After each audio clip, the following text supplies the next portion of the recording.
Side 4, Xone of Contention, by Piers Anthony. Continuing on page 110.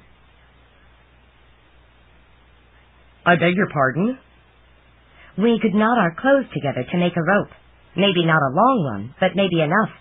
I saw that trick in a movie once. A what? Never mind. Let's try it. I am afraid I don't. He was truly diffident, which was one big reason she felt free to try it. We take off our clothes and tie them end to end to make a crude rope. One of us can hold it while the other goes ahead, so there won't be a fall. Why, I suppose that could work, but... She understood his reticence. You feel it would be bad to see each other naked? That is a matter of concern, he confessed. You've seen it before, haven't you? I beg your pardon? You have seen Brianna nude. Well, yes, actually. Technically. On occasion she has insisted on bathing in my presence, but... I'm much the same, only a different color. Anyway, we'll be an illusion, so won't see much for long. Let's do it. We don't want the others to worry because we're taking too long. She found she was enjoying this. It was a kind of adventure. She was rather proud of her restored body, too. I suppose that is true. Perhaps Brianna would understand. Sure she will. Maybe too well, but Pia did not find it necessary to say that. She pulled off her blouse and stood in her bra. Justin's eyes bulged dangerously, but he managed to squeeze them back into shape. That didn't bother her at all. She liked making an impression, especially when it was risk-free. He visibly nerved himself and removed his own shirt. Pia stepped out of her skirt. Justin froze. He didn't move at all. After a moment, she inquired, Justin, are you all right? He didn't answer. He just stood there, his eyes glazing over. Then she realized. He had freaked out. She had overdone it, forgetting about the magic effect a girl's panties had on men in Xanth. What was she to do? They needed all their outer clothing to make the rope. But if he couldn't function while her skirt was off, that wouldn't work. She remembered something Brianna had said. Nymphs ran nude all the time and didn't freak out men, though they did attract considerable attention. So would Justin unfreak out if she went all the way naked? Maybe so, but she did not care to risk it. Even if it worked, her purpose could be misunderstood. She did not want to make an enemy of Brianna. So what else was there? Maybe she could hide her lower body under the illusion. Then he would be all right until they were through. Once they were through, they could dress again. That seemed to be the best course. She walked into the picture, centering on one of the mountains. The floor seemed level beneath the picture. Her footing was firm. She could see the illusion up to her waist. Now she called again to him. Justin! He blinked, and his eyes lost their glaze. I beg pardon. I must have been thinking of something else. What were we doing? He had no awareness of the freak-out. She would not enlighten him. We were getting out of our clothing so we could knot it into a rope. I tried stepping in, and it seems okay. How about you take off your trousers? Justin got out of his trousers. He stood there somewhat blankly. Okay, now let's tie them, Pia said. She suspected that though her bra was not freaking him out, it was having some effect, so he needed to be guided. It would probably be best not to lean forward. She rather liked this aspect of Xanth, now that she was working through it. It gave a woman control of a situation. He knotted the clothing together securely, and had a clumsy kind of rope. Now give me one end, she said, and follow me through the illusion. Pia held on to one end and stepped deeper into the scene. Justin clung to the other end, bracing in case he had to take her weight suddenly. Her face entered a higher mountain. It was like walking into pea-soup fog. She could not see her hand 2 feet before her eyes, but the footing remained firm, and that was what counted. Suddenly she was out of the fog and standing behind the illusion scene. She saw the backs of the mountains and glaciers. Then the rope went slack, and Justin stepped out of the scene. Now it was his jaw that went slack as he froze in place. Oh, that again. Well, they were safely through, and there had been no pitfall. Pia unknotted the clothing and slipped her skirt back on. "Justin," she said. He returned to animation. "Was I wool gathering again? I must be more tired than I thought." "No problem. We are through the illusion without trouble, so can put our things back on." She handed him his trousers. "To be sure." He put on pants and shirt, while Pia put on her rumpled shirt. She wondered idly why there was no similar effect on women. The sight of his underpants hadn't freaked her out at all. Maybe women were simply more sensible, or maybe they had better assets. She could see it either way, preferably both ways. Now they considered what next. There was another passage opening out to either side behind the picture. Probably an inner ring servicing the 6 settings. But was that all? They walked around the ring, seeing the settings from the rear. That was all. "I suspect that we have not yet fathomed the riddle," Justin said. "I agree. There must be more. But maybe we have established that this is a safe place to spend the night." "Should we return to the others?" Justin asked hopefully. Pia was tempted, but uncertain. "How can we be sure this is safe without a rear guard until we know more about who set it up and why?" "Alas, I fear you are correct." "But maybe we should let them know we are working on it." "Yes," he agreed eagerly. They walked through the icy mountain scene, not making the rope now that they knew it was safe. Soon they mounted the steps. "It seems safe," Pia said, "but there's more to check. Can you folk hold on a while longer?" "Sure," Edsel said. "Brianna's fascinating." "He's just teasing," Pia whispered to Justin. "He does that." "Oh, of course." "Okay," Pia called. "We should be done soon." They returned to the mountain image and walked through it to the inner passage. Pia walked along it, checking the outer wall, while Justin checked the inner wall, looking for illusion-masked passages. There were none. "Maybe the ceiling?" Pia asked. Justin looked up. "I fear it is just beyond my reach." "And mine, certainly," she said, for he was substantially taller than she. "But I could check it if you lifted me." "I suppose I could do that," he said doubtfully. She had a notion why. "You don't want to pick up a girl who's not Brianna. It would seem too friendly." "This is an accurate observation." "Well, you could carry me without picking me up." "I don't understand." "Let me ride on your shoulders." "Oh." He seemed not wholly relieved. "We do have a job to do," she reminded him. He squatted down beside the wall, and she mounted his shoulders, putting her legs down in front. "You clasp my knees so my hands are free to reach up." He rose to his feet, somewhat unsteadily, putting his hands on her knees. She in turn clasped his neck with her thighs. Her dread panties were now in contact with his head, but he couldn't see them, so didn't freak out. It was possible to get around some of Xanth's magical effects, she realized. He walked, and she reached, sliding her fingers along the smooth ceiling. It was solid throughout. No illusion covered it. When they completed the circuit, they knew that they had failed. "Squat down so I can dismount," she told him. Justin just stood there. "Or lean over so I can jump down," she said. He did not react. What was the matter? Couldn't he hear her? She realized that he hadn't said a word since they started the ceiling search. Then she caught on. Her panties were against his ears, or close enough so that he could hear their faint rustling. They had freaked out his hearing. She wedged her hands down to cover his ears, breaking the contact. "Get down," she said, loudly enough to be heard through the barrier. "Certainly." He got down, and she climbed off. "Well, we haven't gotten far," she said. "There just doesn't seem to be any—" "Wait a minute. We didn't check the pictures. There could be a passage there." "Perhaps so," he agreed, though he sounded weary. They entered the mountain scene again, this time checking the side walls. There was nothing. They went to the next scene and checked similarly. Nothing. "I'm getting depressed," Pia said. "But we'd better check the rest."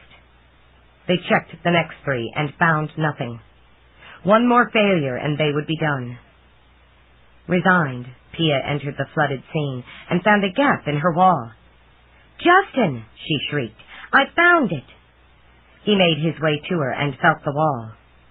"Dear girl, you are correct," he said. "There is an aperture."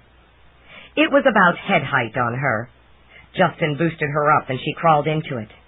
In a moment she was beyond the illusion and saw that she was in a short tunnel leading gradually down. The sides of it glowed faintly, so she wasn't blind. "Give me a moment to get clear, then follow," she called back. She needed that moment because she was on her hands and knees, and he would freak out if she didn't get her panties out of sight first. "My hands seem to have gone numb," he said. They must have touched her panties during the boost. This was multimedia magic. "Flex your fingers," she called. "They'll recover in a moment." She reached the base of the curve, and the tunnel debouched into another full-sized passage below. "Okay, come on," she called.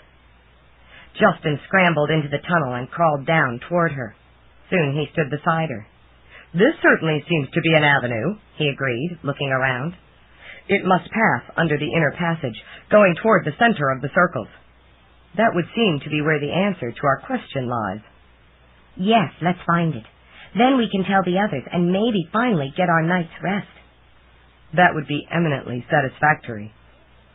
The passage sloped downward, and at the base there was water. It was an illusion. It seemed to be groundwater that had seeped in and flooded the floor. It wasn't deep. They sloshed through it and came out the other side. They came to a large chamber whose ceiling was supported by a number of thick columns. The columns were square rather than round. The chamber seemed to be curved. In fact, it was like the two passages circling around a huge central pillar. This was the true center of the establishment. "What is this place?" Pia asked, impressed by its magnitude. "Why, I suspect these are square roots," Justin said, awed. "Cube roots, more accurately. And that this must be a tree." "A tree?" "A very large, very special tree. In fact, I believe this is the coven tree." "The what?" "It is largely isolated from the regular forests, but has remarkable properties. I know of it only by reputation, but believe the identification is secure. This would be its root system." Pia looked around with a new appreciation. "All these columns. Roots?" "And the center is the main root." "So it's a big tree. So what?" "The coven tree has the power of illusion. Were it human, it would perhaps rival the sorceress Iris in that respect. That explains why we did not see it in the light of day. Its enormous upper girth was concealed by illusion. But because it is vegetable, it is not considered to be a magician. Still, it is a plant well worthy of respect." "By other plants, maybe," she agreed cynically. "Other trees, but—" Then she made a connection. "You were a tree for a long time. That's why you relate." "True. I have learned appreciation for the way of trees. Yet by what coincidental chance I should find myself here escapes me." Another bulb flashed over her head. "That spook who called us this way. It was you it really wanted." "Me?" "Maybe it couldn't reach you directly, so it lured us instead, knowing you would follow. Because you understand trees. You relate." "Dear girl, I believe you are correct." "Everything was illusion, including the copy of Brianna, except the path. And maybe the other plants cooperated to make that, to get us here. And you here. And now you're here." "But why would an important tree like this want my presence?" "Maybe you should ask it." "But I can't just ask a tree something. Trees don't speak, not even this one." "That spook who lured us spoke." But Pia reconsidered. It didn't say anything meaningful, just about danger and hurrying, like a recording. No intelligence there. "Trees don't really understand human dialogue. I was a man before I was a tree. It took me some time to learn the ways of trees, and I think it would take longer for a tree to learn the ways of people." so I doubt that the Coventry would be able to speak to me or anyone in intelligible terms. That is simply not its nature. But you do understand its nature, she said warmly, better than any other human being. So it must want to talk to you. Justin considered. I think more likely it simply wants my understanding. But of what? This is a puzzle, Pia said. Etzel could figure it out better than I could. But maybe I can get it. This whole place, the castle, the tunnel rings, the pictures, they must all be part of it.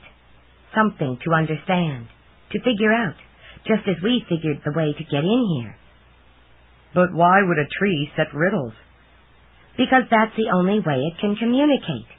You said it can't talk, it doesn't understand dialogue, but it must have some reason to tell you something. You just have to figure out what it is. Justin considered. You must be correct. That is the way a tree would do it. But what message could there be in a phantom castle? That's just to mark the place, so we couldn't miss it. I thought that was obvious all along. But the pictures, it didn't want us to get beyond them until we had truly figured them out. I think the pictures are the message. She remembered how their companion software, back in Mundania, wouldn't let folk see the Pia guide without clothing until they had demonstrated mastery over the subject matter. This could be similar, in vegetable fashion. But they are, taken as a whole, revolting. That rising water, perhaps mobile animals like it, but it is not good for trees. Rising water, she echoed. Justin, that could be it. It can't be it. No tree would want its roots flooded out. The tunnel here, it's flooded at the low point. It surely wasn't that way when it was built. The water's rising here, too, just as it is in the pictures, and that's not good. Justin stared at her. This is it, he agreed, amazed. The water is rising and drowning out the trees, and nobody cares but the trees. And the leprechauns, who must have helped with the excavation of this gallery. Yes, of course, and with the crafting of the pictures. Something shifted inside her, and the chamber seemed to change color. Do you know, Justin, all my life I've been a selfish brat, and it's never made me happy. Now suddenly, I see a way to do something unselfish. I want to save those trees. But no one can. We know what's happening. The snows in the mountains are melting and flowing to the valley, and it's flooding and drowning out the trees. They can't stop it because they're immobile. The leprechauns probably can't go to the cold mountains. But maybe we can. That's why Coventry wanted to bring you here, so you would understand, because you of all people relate to trees, and do something, before it's too late. And I want to help you. Maybe it will be the one truly decent thing I do in my life. But you're mundane. You have to return to Mundania. Yes, so I guess we'd better hurry and get this done before I leave Xanth. I suppose, if you insist, he said dubiously. But this problem may have no ready resolution. The forces of nature may be intractable. There must be a way to handle it, or the Coventry wouldn't have asked for help. We just have to figure out how. Now let's go tell the others. But they may not agree. Yes, they will. How can you be certain of that? Because Etzel will do it if I ask him to, and with the two of us in it, you two companions have to tag along to make sure we don't get in trouble we can't handle. You seem truly determined. I truly am. This is my one chance. He nodded. In that case, I feel free to say that I am very much in accord. The thought of trees suffering unnecessarily is intolerable to me, and I wish to do all that I can to alleviate their distress. Why didn't you say so before? Because it was not my province to direct your tour of Xanth, only to facilitate it. A mission like this is well beyond the parameters of my assignment. Let me see if I have it straight, she said. You couldn't ask it, but you can support it. Exactly. You're so archaically ethical that you couldn't even hint at what you wanted. True. I think it's a pleasure to know you, Justin. Maybe the decade will come when I'll be able to be like that. But right now I'm simply not up to it. I have to go for what I want. I would not presume to criticize your policy. I can see what Brianna likes in you. He smiled abashedly. Then you are able to perceive this more clearly than I can. She is such a wonderful girl, but I am ordinary. There are times when it is all I can do to avoid. He hesitated. Touching her. Pia considered. He evidently didn't realize that she and Etzel knew about this. He hadn't touched Brianna, technically. She had held his hands. I think she's more touchable than you think. But she is too young. Pia, flushed with the joy of her decision to do something truly decent for a change, realized that there was a bit more she could do. Justin, things have changed in the last century, in Xanth as well as Mundania. Okay, so maybe the adult conspiracy stops you from going all the way. But there is an in-between stage, and you should pass through it before the conspiracy ends. So you're not caught flat-footed, as it were, when the time comes. I mean, you don't climb a mountain in one giant step, do you? You do it in easy stages. I suppose that could be the case.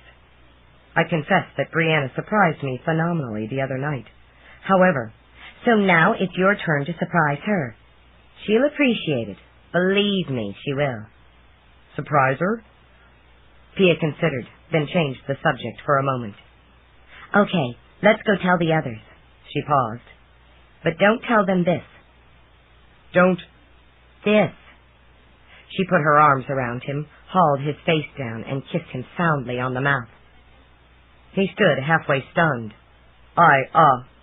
And when you do that to her, she continued, not yet breaking the embrace, do this too. I'm afraid I don't understand. She caught his right hand and cupped it in her left hand. She carried it around behind her. This. She squeezed his hand, making his fingers gently pinch her left buttock. He did not quite freak out, but it was a close call. She put his limp hand back by his side and stepped away from him. Then she led him back toward the entrance. They had work to do. 6. Modem mode. In the morning, Nimby and Chlorine struggled with new mundane clothing and helped each other look presentable. They went downstairs just as their companions arrived to guide them through breakfast. Now we need to show you how to ride the lemon, Doug said. But first, maybe we'd better tackle the modem mode. The what? Chlorine asked. The gigagrid. It goes by various names and nicknames. It covers the world, but you need a modem to access it, so we call it the modem mode, or mode M mode, or modem mode. 3 syllables. We met you there in the ozone of that magic mesh address of the mundane megamesh, or MMM, of the grid. I realize it's confusing at first, but it does make sense in its fashion once you get the hang of it. Zone, mesh, grid, mode, Chlorine said, working it out. All steps of a stairway. Yes, Doug said. MDMD:/MMM.O-XONE.BREANNA. That's where we found you. Now we need to be sure you know the way back, because if you should ever be in trouble, that's your escape route. You can reach it from any modem, not just this one. So you can travel anywhere in Mundania and switch back when you have to. No need to do it from this site. But the mesh is fun in its own right, and you might as well enjoy it. So we figured to take you in for the check-in, then give you a small tour of the modem mode. They went in. Chlorine sat in Pia's seat and Nimby in Etzel's, with Kim and Doug standing behind them for guidance. Chlorine followed the labyrinth, picking out the letters on the keyboard invoking the modem spell, which was associated with something called a browser and a provider. Then MDMD:// and on. She had to give Pia's identity and Pia's password, insulin, before being granted admission. When she got to the magic mesh, There she was in the familiar hall, and there was Nimby with her. Brianna wasn't in her leaf, but they left their check-in message. Probably she hadn't made it in yet, because there were fewer mesh connections in Xanth, and Brianna might have forgotten about the ear. But Nimby and Chlorine had done their part. The message would respond automatically when the others checked in. The magic of the ozone would see to that. Kim made Chlorine go back to the screen and keyboard in the house, then to the magic mesh again, making sure she knew the route. Doug did the same with Nimby. Then they went exploring elsewhere in the mesh. The browser enables you to go places, Kim explained. We use Xscrape and Mundania inline. Inline? You have to wait in line often. Sometimes you can't get in at all, but they still charge you plenty. Let's go to a babble box. A what? A place where people can meet and talk on the grid.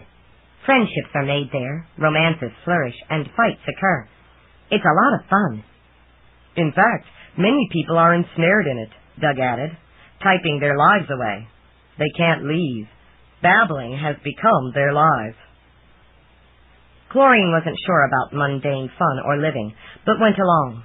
After all, anyone who put eye to gourd peephole in Xanth was similarly caught, until someone else broke the connection. Folk simply had to learn to be careful. I know what you're thinking, Doug said, and you're right. There's even a through the gourd home leaf.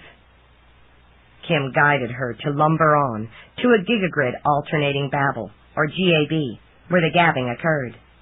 They went to Gabfest and merged. She had to assume a persona and decided on poison because of her magic talent of poisoning water. The interaction was in the form of words on the screen. Kim had to reach in and type for her because she could not do it fast enough. She signed the guest book, and it started. Poison? Someone called Fun Gus typed, LOL. That means laughing out loud, Kim said. You'd better come back with some clever rejoinder. Well, I do it only to water, Chlorine replied with Kim's help. You pee in water?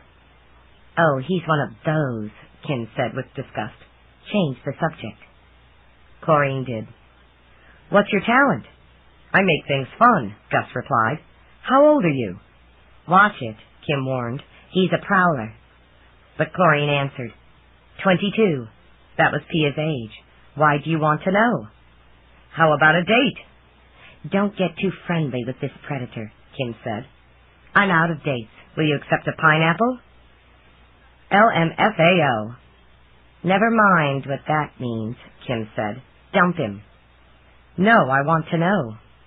She typed, LMFAO? A picture appeared. It showed one donkey mounting another, but the one below was laughing so hard that the other was falling off. Oh, donkeys, Chlorine said. She had liked them ever since Nimby first appeared to her in the form of a dragon with a donkey head. But I still don't understand what they're doing.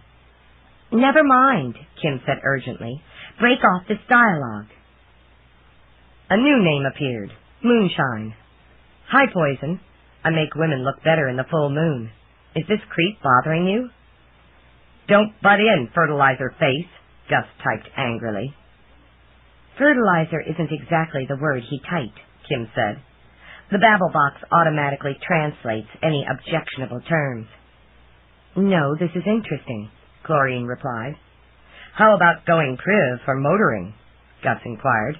Don't do it, Kim said. What does it mean? Going private, that is, to some other chamber where others aren't watching. For modem sex. Modem what? Where you talk dirty to each other, have pretend sex. The grid is clogged with dirty old men of all ages who want to get their verbal or written hands on young flesh. That's what you are. Chlorine considered. But it's not real, is it? I mean, it's just talk. Talk can lead to desire for the real thing. That can put marriages in peril. I don't think Nimby would appreciate your doing that with someone else. I suppose not. How do I end this? I'll do it, Kim typed rapidly. No thanks. Go do it with your laughing donkey. That's telling him, Moonshine said approvingly. You wouldn't like him IRL. What's that? In real life, Kim said. Now let's move on. Nice meeting you, Moon, Kim typed. Thanks for rescuing this newbie. Newbie? New to the babble box. That's why Gus was hitting on you. None of the regs will touch him. Regs? Regular folk of this region. But I don't think we will need to come here again. You've seen how it works. I like it. You're right, it's fun. They exited the mesh and the grid and were back in the house. Doug and Nimby came from the other room. That was some dialogue you had, Doug said. I recognized Kim's touch. She doesn't like mesh moochers. True, Kim said. If they want it so bad, let them pay through the nose for phone sex. It's expensive, Kim said, frowning. Now it's time for the lemon, Doug said. Ed, you seem to catch on quite rapidly. Do you think you can handle a two-wheeled machine after I demonstrate it? Nimby nodded. They went to the garage where the machine lurked. It looked like half a car. Doug wheeled it out and bestrode it. This is Edsel's lemon motorcycle. Here is how you start it, he said. He pushed with his foot, and the motor came alive. This is how it moves. He started it moving, and it carried him down the drive and onto the road beyond. He looped around and returned to the house. Then Doug had Nimby get behind him, and the two rode off, discussing the ways of the motorcycle. Ed and Pia ride all over on that thing, Kim said. I don't feel easy on one of those monsters, but maybe you'll like it better. It doesn't look worse than riding a dragon, Chlorine said. After a time, the motorcycle returned. Sure enough, Nimby was now in front and seemed to be handling it competently. Your turn, Kim murmured. Oh, I couldn't make it work, Chlorine said. Your turn to ride in back, Kim clarified, to make sure all is well. Doug got off and Chlorine got on behind Nimby. The machine started moving. The ride was different from that of a dragon, but she found she could handle it. She put her arms around Nimby's waist and enjoyed the ride. They went out on the road and gained speed. The wind took her hair. She was amazed at the velocity. This was faster than a dragon. They slowed. She saw that it was because of a red light that hung above an intersection. Nimby had learned the rules of the road. I like this, she said as they resumed motion. They returned to the house where Doug and Kim waited. We can handle it, Chlorine called. There's one other thing you should know about on the mesh, Kim said. Xanth is there. The ozone, Chlorine agreed. No, this is an emulation Xanth, not magical. It consists of a group of people who assume Xanthly personae, much as the folk in the babble boxes have nicknames. Only their names are limited to Xanth folk. Oh? Chlorine asked. Do they have any real connection to their Xanth counterparts? They had agreed not to refer to Xanth by name, but this did not seem feasible in practice, and maybe it didn't matter. They like to think so, but I don't think there's any solid evidence that they do. Come on, I'll take you there and you can meet yourself. But there's only one of me, Chlorine said, not quite pleased. Kim smiled.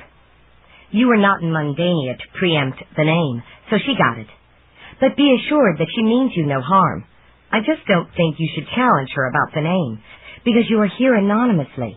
You'll have to assume some other Xanth name to enter the Xanth zone. This is ridiculous. Doug stepped in.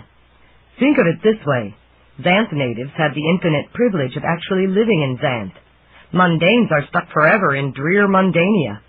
This is one of the few ways they can relate, to get at least the trace of a notion what it might be like to be among the blessed. Can you begrudge them that faint, fond illusion? Chlorine glanced at Kim. He has a certain talent for persuasion. I had suspected that, Kim said with 5/8 of a smile. I think that's why I married him. Well, you started it, Doug told her, when you kissed me. Oh, you always bring that up, she flared, with 11/16 of a smile. Yeah, I bet you don't dare do it again. You lose. Kim kissed Doug hard and long. They finally broke. I don't think I lost, he said, with the remaining 5/16 of the smile. "That's your opinion." Kim's expression of mock severity made her look almost cute. Doug turned to Chlorine. "So you had better be persuaded, or she might kiss you." Chlorine's conviction that she liked these mundanes was growing. The fact was, Doug was a handsome man, while Kim was an ordinary woman in appearance, but they both had personality.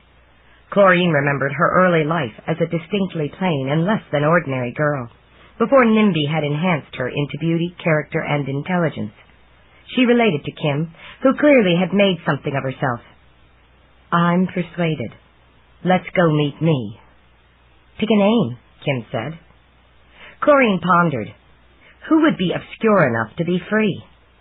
She remembered another poisoner, a disreputable female vaguely related to the mermaids, but ugly and gross. No one would choose to be her. "Ella," she said. "Salmon Ella." Doug laughed. "Salmonella. That will surely do. She must be a real pain in the "Stomach," Kim said quickly with mock primness. "Close enough," he agreed, patting her on the bottom. They went back in line, this time just Chlorine, with the three others watching her screen, and Kim giving verbal instructions. They made their way to the grid and the mesh and to the Xanth zone. There, Chlorine registered as S. Ella and looked up Chlorine. She was not there at the moment, but at least she had learned how to locate her. "You can try another time," Kim said. "The mesh is quite flexible. Or you can leave a message for her." Chlorine realized belatedly that she had no idea what to say to the zone Chlorine, so it was just as well that she hadn't made direct contact. "I'll try again," she said. She would have to think of something suitable to explain her interest in this character. "But there are plenty others to chat with," Doug said as they exited. "We can go to a GOO." "A what?" He laughed. "That stands for Grid Operating Oubliette. GOO for short. It's an off-mesh inline game where players from all over the world interact. They make up their own characters and participate in an established setting where they make friends or alliances or enemies. They gossip about each other or even fall in love and get married in the game. Sometimes they have fights to the death. They stay at inns, eat good or bad meals, fight monsters.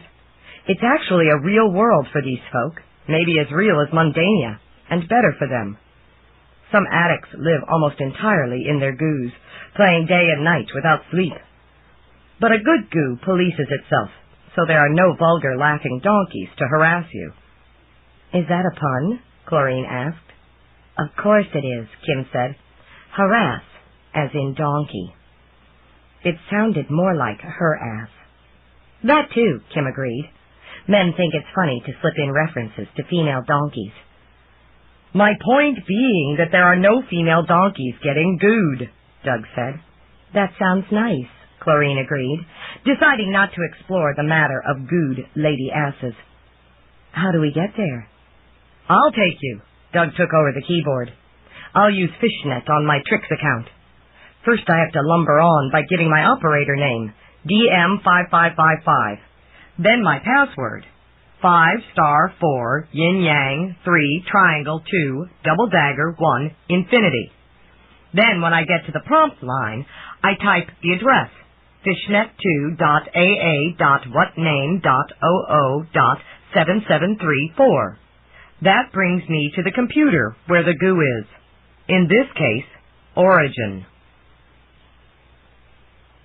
The screen blinked, and then a scene came on, with a forest, field, and castle. "And here we are," he said. "In this realm, I'm a dwarf ogre, smarter than the average ogre, but not as strong.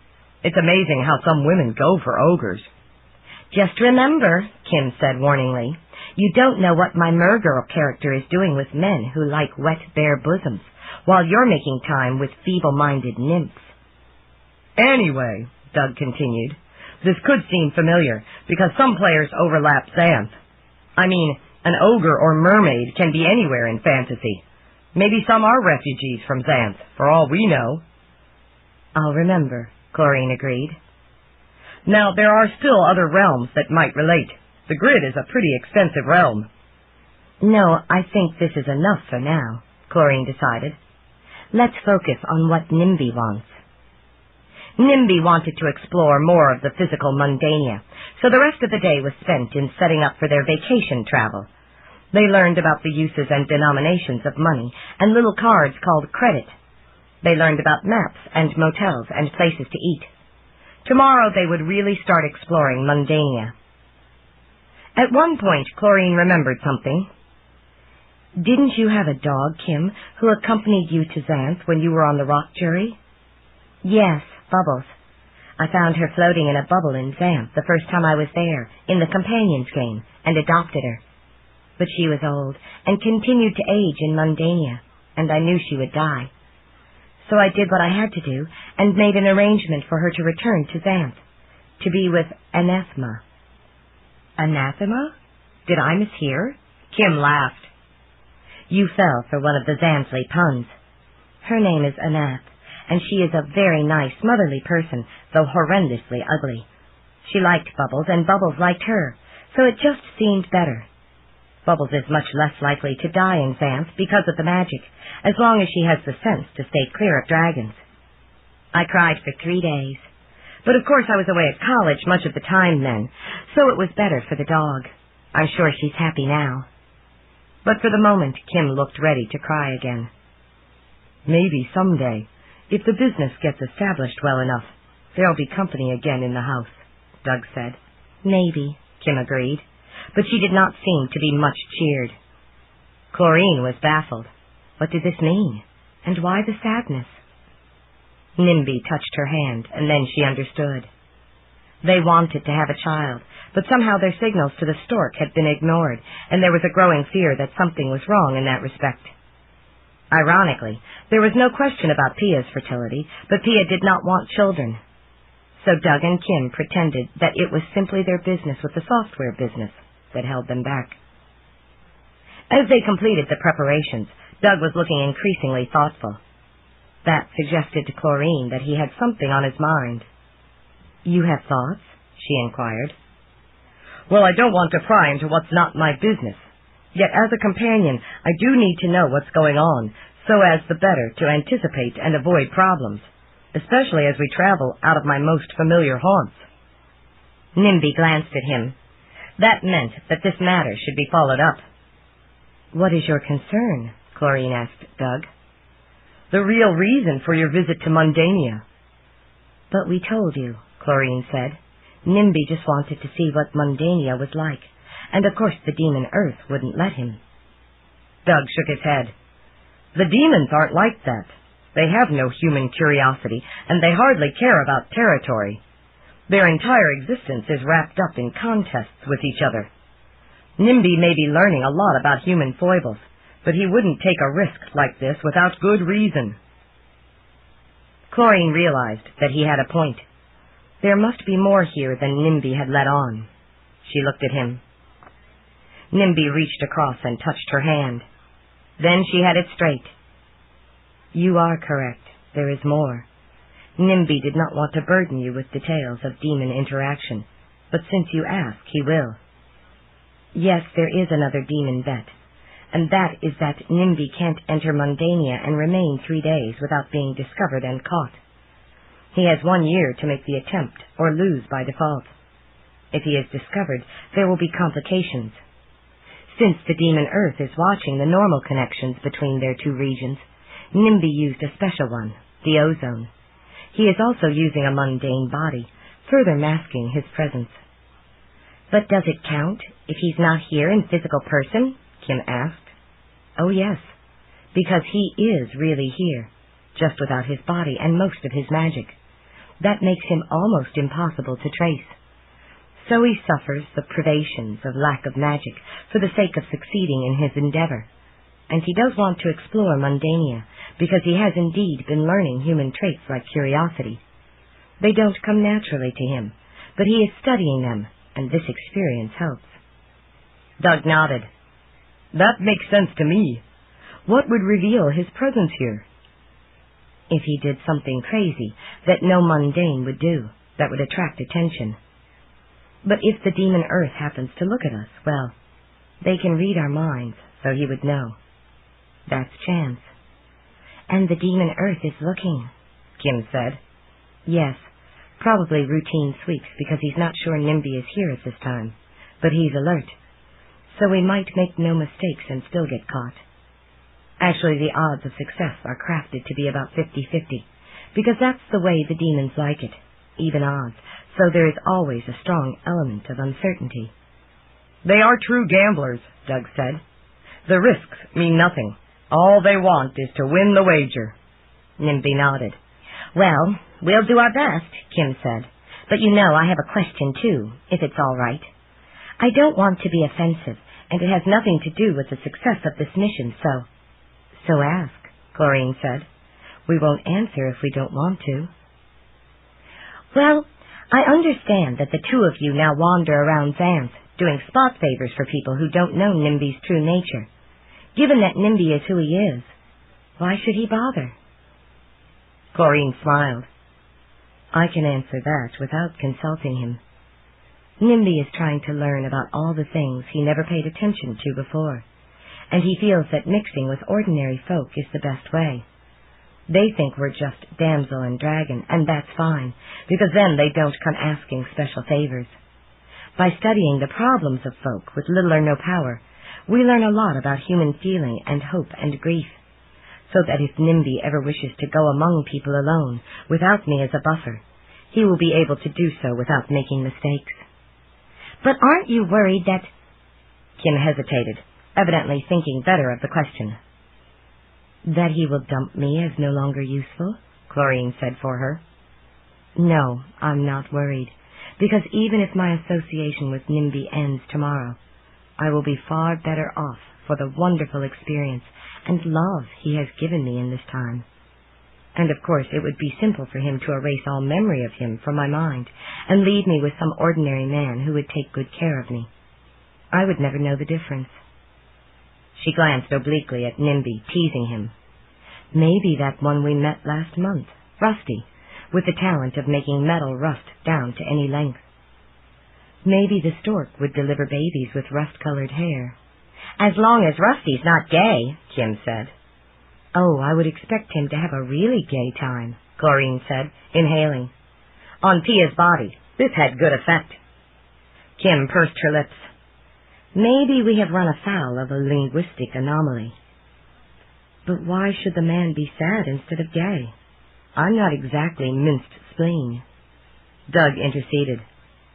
In current slang, the term gay now refers to a sexual preference for one's own gender. And a person who prefers the opposite gender is called straight, Kim said. Oh, that did set Chlorine back a bit, but then she had the answer. But I would put him in a straitjacket. That would stop the gaiety. Doug and Kim exchanged a glance. That should do it, Doug agreed. Or maybe I could marry that man Simon, Chlorine continued with another slice of glance at Nimby. The one who said things and then they happened. He could say I'd be happy. The three others glanced at Nimby, but he still didn't react. So Chlorine tried once more. Maybe that 16-year-old mundane boy we saw in the region of madness. What was his name? Brandon Risner. He seemed nice. She addressed Doug and Kim. Weird things are found at the fringes of the region of madness. We were doing a raccoonessence, looking for a tailgater. They all have fierce teeth in their tails. And we boarded a scholarship. Each passenger had to submit a written essay, which meant that only educated folk could use it. But it was fun. I'd like to sail on that ship, Doug said. Yes, you would have liked some of the folk on it. There was Elena Human from the North Village. Her talent was literature. She could summon any character from a book as long as she was holding that book. There was also Polly Esther from the West Stockade, whose talent was to make long-lasting clothing. Some of it was quite sheer when she wore it. He'd like that ship too well, Kim muttered. We crossed a lake of Pollux oil, which smelled even worse than castor oil. Then we docked and rode a defective donkey. Chlorine paused, searching her memory. No, it was an asphalt, very hard and black, until we came to a toad lily, which was really all together. That's where Brandon was. He was learning to play chess from a chestnut tree. Wait, I think I missed one, Jim said. I got asphalt and chestnut. But what's toad lily? You are toad lily stupid about puns, Doug told her. Had it been Xanth, a mortified light bulb would have flashed over her head. Oh, you bad boy, she exclaimed, punching him on the shoulder. Totally bad. Nimby yawned. Chlorine decided she had had enough fun with him. Puns bored him.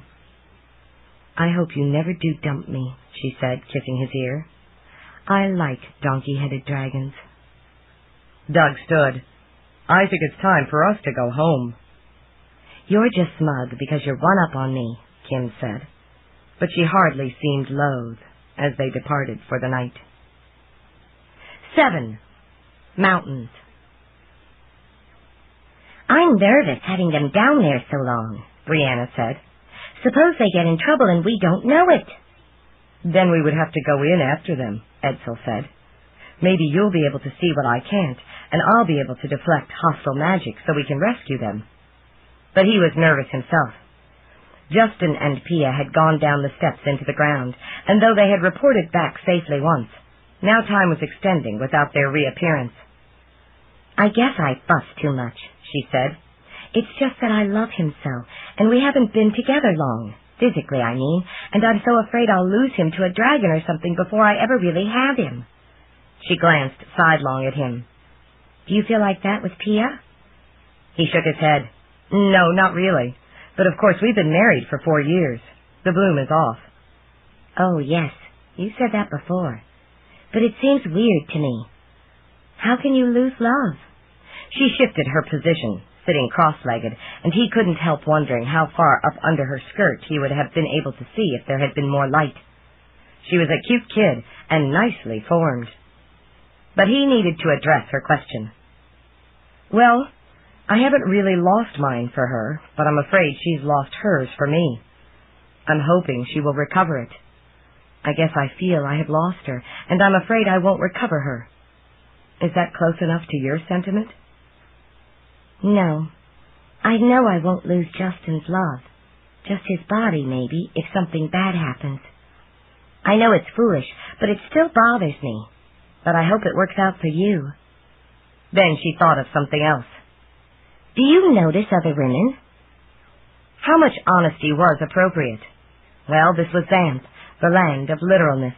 Might as well be candid. Yes, I notice you. That doesn't mean... Me? What's to notice about me? You're an attractive girl, the age Pia was when I started with her. And you would be freaking me out with your legs if it weren't dark. She glanced down. Really? Without even showing my panties? She seemed pleased. For sure, he said, smiling. Then, to change the subject, he addressed the boat. Para, how are you doing? The boat slapped a webbed foot against the ground in acknowledgement. I wish you could talk, he said. I'd like to know your history. You could play 19 questions, Brianna said. Tell him to tap once for yes, 2 for no, 3 for uncertainty. Say yes, he agreed.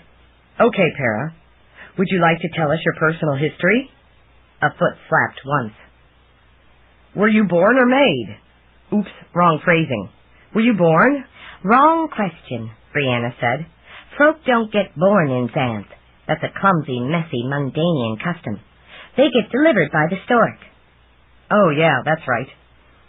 Okay, Para, were you delivered? One slap, which he heard as yes. So no one made you? Yes. There was a moment of confusion as they established that the answer was literal. No one had made the craft because it had been delivered by a stork. This is getting interesting, Brianna said. Who could be the parents of a boat with 10 pairs of duck feet? Edsel zeroed in on the answer. Was your mother a duck? 2 foot slaps. No. He tried other creatures, but none was right. Brianna got a notion. A boat. Was your mother a boat? Yes. They considered. It seemed unlikely to be an ordinary boat. What kind of boat could signal the stork? A dream boat, Brianna said, a bulb flashing over her head. Yes. Was your father a duck? 3 slaps, signifying uncertainty. Uncertain because you don't know? Edsel asked. No. Because it's not exactly a duck? Yes. They tried variations of ducks, and finally Edsel got it. A quack! Your father was a quack! Yes. It turned out that the two had blundered onto a love spring, tricked there by an anemone, which was a water creature with a bad attitude. An enemy, in fact. They desperately signaled the stork about 10 times before they managed to get clear of that potent water. The stork works had pondered the order for some months, and finally compromised by delivering 1 boat with 10 pairs of duck feet. By that time the quack was long gone, but the dream boat remained, and she showed Para the ways of the water. But he had to learn the way of the land himself, and that was chancy. Now they wanted to know how Para had come to be associated with the 2 docks, where Brianna had first encountered him. This was hard to zero in on, but they were making progress when Justin and Pia returned. I'm almost disappointed, Brianna murmured, smiling. She had a very white smile in the subdued light of the illusion castle. There'll be other occasions, Edsel said. Then they focused on the others. The 4 stood beside the boat, catching up. The 2 who had gone underground seemed oddly animated, as if they had had some transcendent experience. We have discovered a tree, Justin said. The Coven tree. This region is safe for us. A tree? Edsel asked, wondering if he had missed the punchline. But we've just got to help that tree, Pia said. It's getting drowned out, and so are its friends. But we can't take the time to get involved in forestry, Brianna protested. We have to get Edsel and Pia safely back to the ozone. I think not, Justin said. Brianna spluttered. But... Justin turned to his companion. Pia? Pia turned to Edsel. I would be so grateful for your support. So very, very grateful. She never spoke like that unless she really wanted something, and not only could she make him extraordinarily glad to cooperate, she could make him phenomenally unhappy when he did not. You have it, he said immediately. He didn't need to know what he was committing himself to, just that heaven was better than hell. Thank you, she said, and hugged and kissed him. She had her 16-year-old body back, and it put images of squadrons of storks into his fevered imagination. She would make good on the implication, too, when the opportunity came. She always did.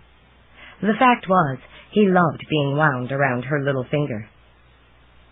Since they are determined to resolve this matter, Justin was saying, we are obliged to assist them in whatever way we are able. Have you been enchanted? Brianna asked suspiciously. What happened down there? We'll show you, Pia said. Come, you must meet the Coventry. Brianna shot a desperate glance at Edsel, but he was lost. He could argue with Pia. He could exchange insults with her. He could be mad at her. But he could not oppose her when she used her sex appeal to win her way. He knew this did not mean that she would remain married to him, but for the duration of his cooperation in her design, she would be his loving girlfriend. That might be the best he could get, and he was incapable of refusing it. I guess we have to do it, Brianna said, clearly not entirely pleased. Justin embraced her and kissed her and pinched her bottom. Justin, she said, astonished. You got fresh. Something I learned from Pia, he said, looking apprehensive. You learned from... What were you 2 doing down there? He told me that you surprised him, Pia said evenly. I told him how to surprise you in turn. Oh. The girl reconsidered, perhaps remembering the business of holding hands. Then she turned back to Justin. Okay. Do it again. Edsel had to laugh. Pia had made quite an impression on those 2, first getting Brianna to lead Justin into something, then getting him to initiate something. Physical romance was a process Pia knew volumes about. The Xanthly adult conspiracy would never be the same. Then Justin and Pia led the way down into the nether section. Para followed them, his duck feet handling the steps well enough. Edsel hesitated, then drew the lid down, closing them in. It now seemed safer than advertising where they had gone. First the tour, Pia said. I know you're tired, and we'll rest soon, but this is important. Actually, Edsel wasn't tired, because he had been riding in the boat and then sitting and talking with Brianna. He was curious to know what had gotten Pia so excited and committed. It was a showing of 6 museum-style pictures or settings. Illusion paintings, Justin explained. 2 were of snowy mountains, and 4 were of a pleasant wooded valley. They completed the circuit. They were back at the stairway. That's it? Brianna asked. Edsel felt much the same. So there were 6 somewhat repetitive pictures. So what? The snows are melting, Pia said. The valley is flooding. Edsel exchanged a glance with Brianna. This time he did the honors. So the runoff from the mountains is flooding the valley, Pia said. The roots of the trees are drowning, and so the trees are dying. Edsel shrugged. It happens. What's your point? Those are good trees. It's not right just to let them die, when we can maybe do something to save them. Since when were you ever an environmentalist? Instead of retorting with a cutting remark, Pia paused to consider. Since I met the Coventry. Is this a magic tree? Did it enchant you? Pia considered again. I don't think it enchanted me, but if it did, I'm glad of it. I feel as if I've fallen in love with a mission. This was strong medicine, but not necessarily bad.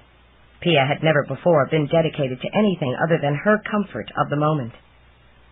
Then maybe we had better meet the Coventry, Brianna said. Coming up. Pia led the way into the last picture. Edsel and Brianna stared. Oh, that's right, Edsel said after a moment. You can pass through illusion. It turned out to be an awkward route, especially for the duck-footed boat. They went through a hole in the side wall, down a small tunnel, into a larger cross-tunnel, through a puddle of bilge water, and into a large central cave where squat, square columns abounded. This is the Coventry, Pia said, or rather, its root system. We can camp safely here for the night. But we saw no big tree above, Brianna protested. Illusion can conceal as well as appear, Justin reminded her. So what do we do? Edsel asked. Can we talk to it? No, this just proves how it is getting flooded out. That water in the passage will rise unless we stop the mountain melt. You mean those pictures are of this area? Brianna asked. Or the valley part of it? Yes, Justin said. They illustrate the problem. And we're supposed to somehow stop nature? Edsel asked. Stop the melting in the mountains, Pia said patiently. That will stop the slow flooding and save the trees. He found this hard to believe. And for this, you will give me... She stepped into him, very soft and exciting. Yes. Then bring on the mountains, he said. They found nooks, spread out the blankets, and settled down for the night. Pia joined Edsel, and if she had ever been more desirable or ardent, he could not remember when. All this to save some trees? He had to be missing something. But meanwhile, he had a piece of heaven. In the morning, by his watch, the fungus light down here was unchanged. They stirred and got organized. They ate more pizza for breakfast and prepared to set out on their new mission. Overnight, perhaps in his dreams, Edsel had pondered the flooding problem. Evidently it was a chronic thing, not merely seasonal. Mountain glaciers normally melted some in summer and refroze in winter, staying in balance. Only a larger pattern of heating, a climate change, could make them melt continuously. What was causing that? Pia had brought him into this, but now he was getting into it in his own fashion, as a challenge. He liked solving mysteries, and perhaps this was a worthy one. Justin went to touch one of the square roots. We will try to address the problem, he told it. We will do our best. Pia went to another root. We really will, she said. Then she leaned forward and kissed its rough bark. The faint glow around the cave brightened. Whether that was in response to the promise or the kiss, Edsel wasn't sure. Both were surely potent. They turned to the exit passage, and there across it was an illusion picture. It showed the valley, with no lakes or ponds, the sun shining brightly. The coven tree understood their mission and was acknowledging in its fashion. Etzel realized that the tree could not respond in animate fashion, but could at least make pictures, which it probably had to grow in the course of hours. It must have been working on this one overnight. They walked through it, suffering no blindness, as this illusion was paper-thin. Beyond it was another. This one was a map, showing the local lay of the land and the placement of the snowy mountains. Now they knew exactly where to go. They made their way out through the passages and illusions and emerged to the daylight above. The castle was gone. The region was flat, with one significant exception. There was the coven tree, rising above the region where they had seen its great central root. It was a huge tree, larger than Etzel had ever seen before, stretching toward the clouds. The illusion castle must have been formed around it, concealing it at night. But by day, freed of its protective illusion, it stood out in all its grandeur. It would indeed be a shame to let such a tree die. They got in Para, and the boat set off. Justin and Pia rode in front, eager to see the way ahead, leaving Etzel and Brianna to the rear. "So did she do you last night?" Brianna inquired. Am I allowed to answer without violating the adult conspiracy? She laughed. "That's answer enough. You know, I can see how Justin would relate to the welfare of trees, and I don't blame him at all. But Pia surprises me. I never figured her for the type." She surprises me, too, he admitted.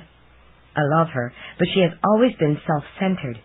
I don't see any way in which this intermission can profit her personally. This what?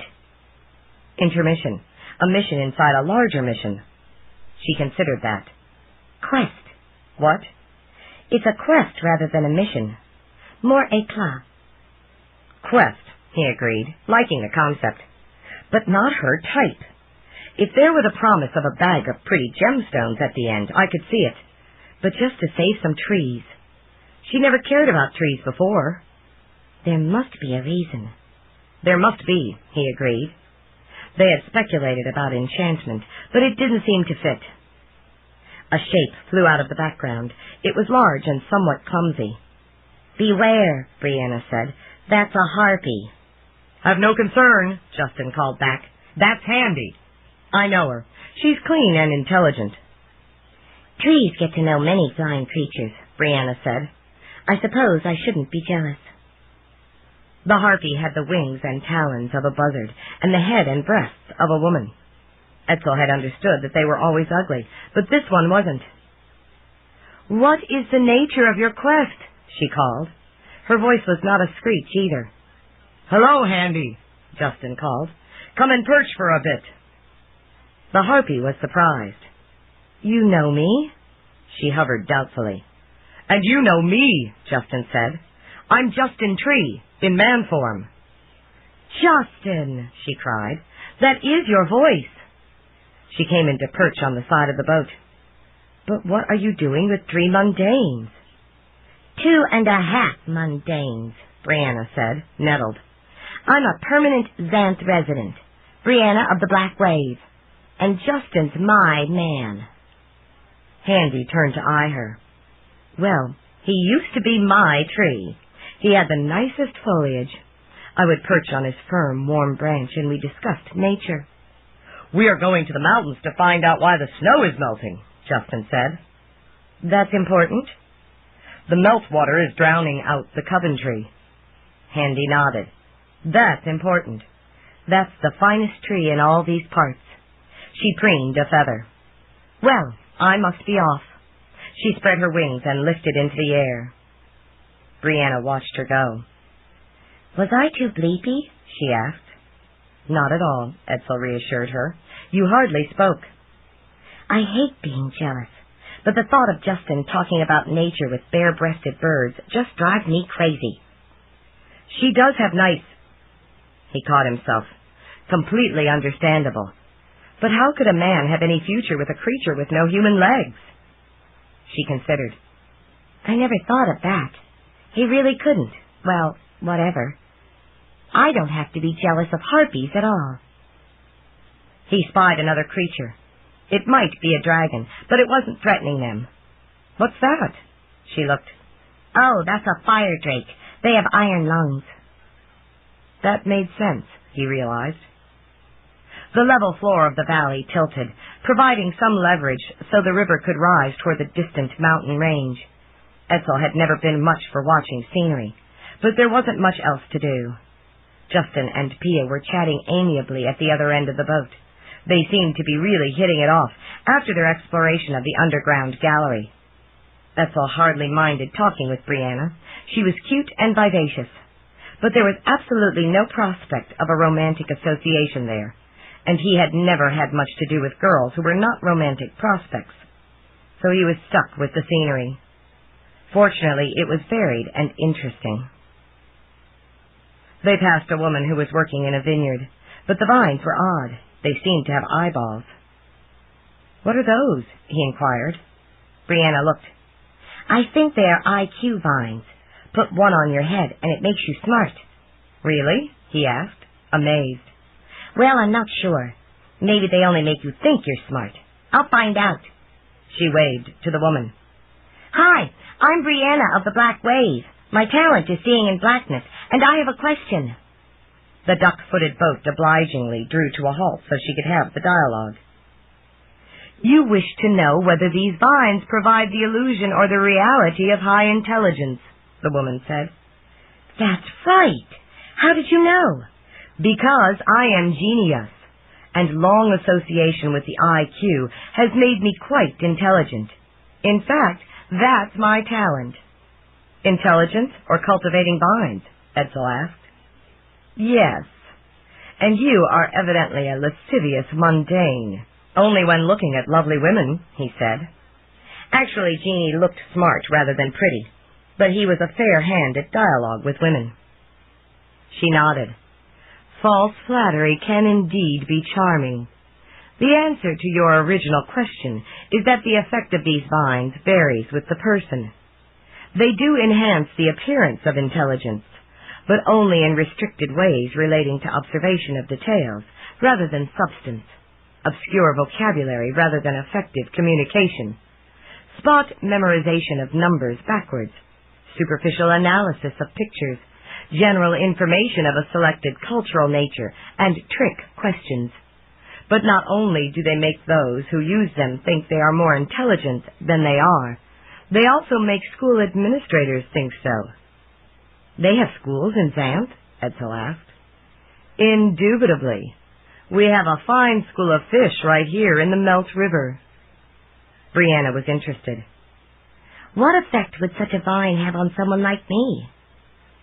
"They tend not to greatly enhance the seeming strengths of folk like you," Jeannie said. "On a basis of 100, they would make you seem like 85. "But how can they do that?" she asked, annoyed. "They relate only to the qualities to which they are crafted to relate.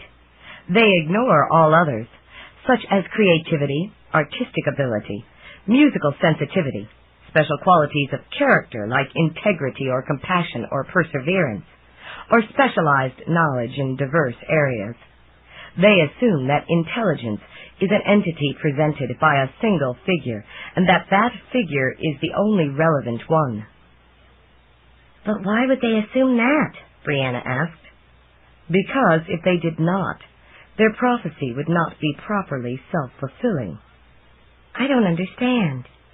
"Naturally not," Jeannie said with a superior attitude. Brianna seemed about to jump out of the boat to tackle Jeannie. Etzel grabbed her, getting a faceful of her lustrous black hair. "Para!"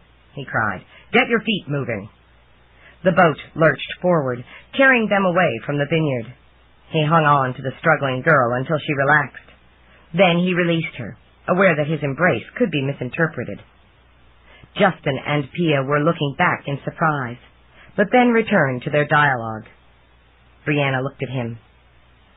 "I guess you didn't do that to grab any quick feel." "True," he agreed.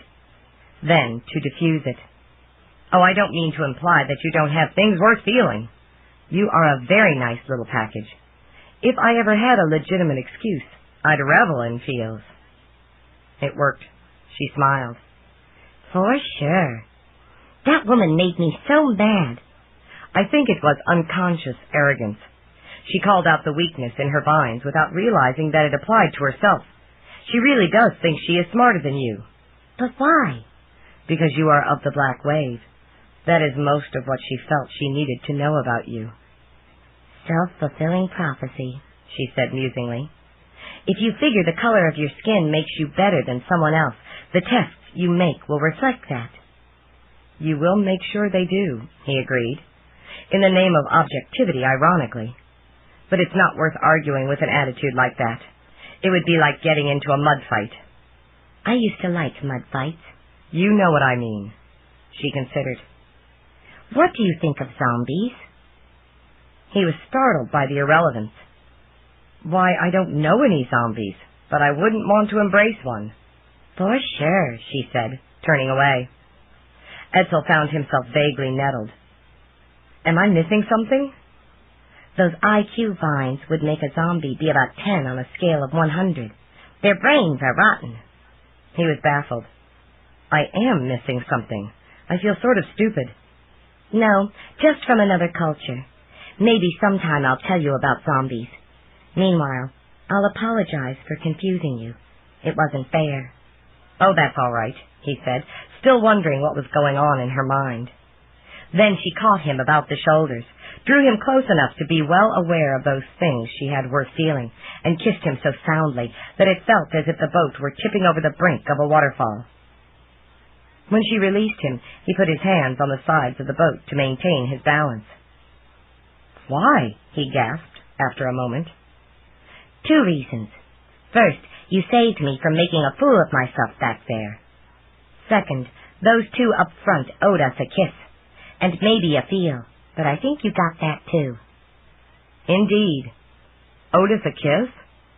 Your woman kissed my man underground and gave him a feel, I can tell. Now that score is even. He wasn't sure of the logic, but it had been such a good kiss that he didn't question it. Brianna kept her own particular social accounts. She had kissed him in the ozone because she had said that someone else had done it, and it showed. Someone else had. Kim and Pia. Apparently, if anyone else got a kiss, Brianna felt entitled. You said something about an apology, then you kissed me. Is there a connection? Yes, I gave you a gourd apology. That's like that. I think I could get interested in the gourd. For sure, she laughed. All in good time. You know, I think I could get to like you, if I tried. Ditto here. But I think we had better not try too hard. We're pushing it, she agreed. Maybe we're a little jealous of them. Her gaze flicked momentarily toward the front of the boat. They have found a common interest, he agreed. Pia has become an environmentalist. I would never have expected that. Justin is already, because of his several score years as a tree. I like that in him. But I have sort of left it to him, same as he has left civil rights to me. Xanth has a civil rights problem? It does with zombies. You're representing the zombies, he exclaimed, catching on. Yeah. How did you get into that? Well, it started with King Xanth. She broke off, because at that point they were approaching an odd couple. It was a centaur, the first Edsel had seen in the flesh, and on its back a girl. The girl had brown hair, wore blue jeans, and would have been rather short if seen standing on the ground. But as it was, her head was high enough. Hello, Justin called from the front. I am Justin Tree. Is this the best way to the snowy mountains? Hi, the girl replied. She wore a hat that said Tom, but maybe she had borrowed it, unless she was a tomboy. I'm Heather. I'm 10 and my talent is relating to dragons. I'm looking for one who's not hungry at the moment. I don't know the best way to the mountains, but I'm sure Chantour does. The centaur seemed reluctant to talk. He merely pointed upriver. My concern is that the river may meander, and we would like to reach the mountain expeditiously, Justin said. Heather looked down. I guess you'll have to answer, Chantour, she said. Now the centaur spoke. The river does not measure. What? He paused, for a measuring tape had appeared in his hands. Meander, Heather said. It does not meander. Thank you. The tape disappeared. But you will want to avoid the colored people. Brianna sat up straight. Etzel put a cautioning hand on her brown arm. What is the problem with colored people? Justin asked. Their talents. They were originally mundanes, and their form of greeting is to shake hands. When they got magic, thanks to the curse of a passing demon, it was inconvenient. They are named white, green, brown, black, gray, and other collars, and... He paused, for a huge horse collar had appeared around his neck. Colors, Heather said. Other colors. Thank you, the centaur said, as the collar faded out. Not only are they those colors, but anything they touch becomes those colors too. So they really are colored people, Etzel murmured. Literal Xanth strikes again. For sure, Brianna murmured back. I should have known. I appreciate the problem, Justin said. We shall not wish to shake hands with these people. Yes, the centaur agreed. Their mundane costume is quaint, but... He paused, for now a clownish costume had formed around him. Custom, Heather said. Their mundane custom of touching hands. Thank you. The costume dissolved. I begin to see why he doesn't like to talk, Brianna said. Every time he makes a mistake, it takes form. Is there a detour we can take to avoid them? Pia asked. If you take a slightly different angel, you can. The centaur paused, for an angel had appeared hovering before him, complete with glowing halo and white wings. Angle, Heather said. A slightly different angle. Thank you. The angel faded. You may then pass the home of a centaur magician who... Now a small building appeared before him, with arrows pointing to it, making it the center of the illustration. Centaur, Heather said. Centaur magician. Thank you. He will be able to direct you further. Thank you, Justin said. You have been a real help. So is Heather. Yes, she is invaluable, Chantor agreed. I dread the day when she finds her dragon and departs with it. Well, it doesn't take much brains to be a damsel for a dragon, so I'm qualified, Heather said. Though I'll hate wearing a skimpy dress. I have no concern what she wears, Chantor confided. I would like to give her a bucket of... A bucket appeared on the girl's head. Oh, it's off, she cried, unable to make herself understood. She tried to lift it off, but it seemed glued in place. Bouquet, Etzel called. A bouquet of flowers. Thank you, the centaur said as the bucket faded. I shall stop speaking now. This is understandable, Justin said. We nevertheless remain appreciative. Heather, I think your talent is relating to creatures, not just dragons, Brianna said to the girl. End of side 4. Dragons, Brianna said to the girl. End of side 4. Dragons, Brianna said to the girl. End of side 4. Dragons, Brianna said to the girl. End of side 4. Dragons, Brianna said to the girl. End of side 4.